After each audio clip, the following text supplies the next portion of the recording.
15-time Sprint Cup winner Kasey Kahne and Bucs quarterback Josh Freeman traded secrets at Bucs minicamp. At first glance, the 6'6 Freeman and 5'8 Kahne don't have much in common. Thankfully, Josh can throw a bit better. But they both wear number 5, and they both will be racing hard this season with millions of dollars on the line. Freeman is in a contract year. An above-average season could win him a $100 million extension. A bad season could relegate him to career backup status and a uniform change. It's the most critical turn of Freeman's NFL race to stardom and riches. But he says it's just another Sunday drive. You got to look at every year like a critical year. The lifespan of NFL players, and it's short, and I'm blessed to have had the opportunity to be the quarterback for the Buccaneers this long, and I love my guys, love my teammates, love the situation, love the setup we have down here, and I think everything's set up for us to go out and play well as an offense this year, so I wouldn't say there's any added pressure. You're doing something you love to do. It's a lot of fun, and love the people you work with, so there's not really. The pressure kind of comes from within, wanting to compete and wanting to take it to the next level from a personal game. In the first year under Schiano and offensive coordinator Mike Sullivan, Freeman threw for 4,065 yards and 27 touchdowns, both franchise records.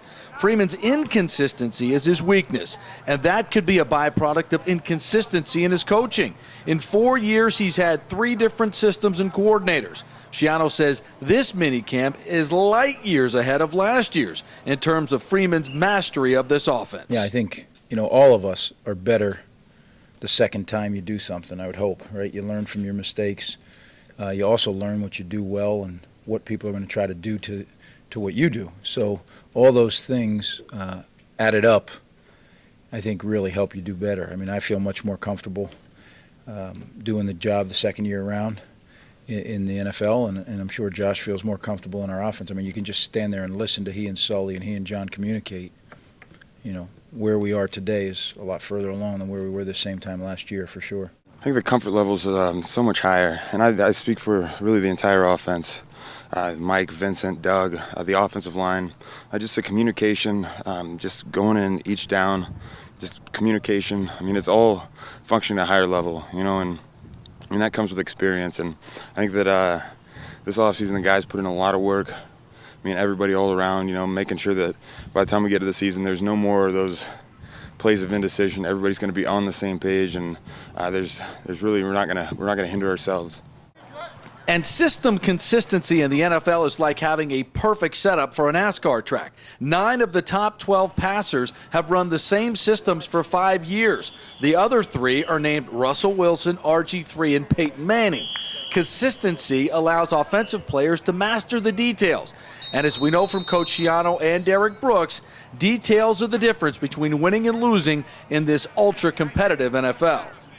No question, and especially with this offense, there's so many little details, so many nuances that, can really dictate the result of a play. So having guys that can consistently run the adjustments, and we added Ogletree, and I think it's going to be definitely meshing a lot better. It's all relative, right? If you could have been in the same system all 5 years, it certainly would have helped. How much it hurts, I can't quantify that, certainly it's better to stay in the same system as long as you're in a good system, and I think he's been in some good systems, which the downside is lack of continuity. The upside is he learned a lot of football.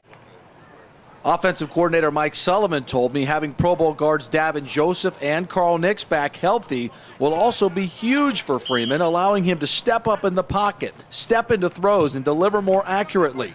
Most of Freeman's 17 picks last year came when he was under pressure.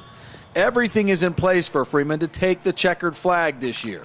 If he crashes and burns, it will be more about the driver and not about the car. At Bucs minicamp, J.P. Peterson for TampaBaySportsCentral.com.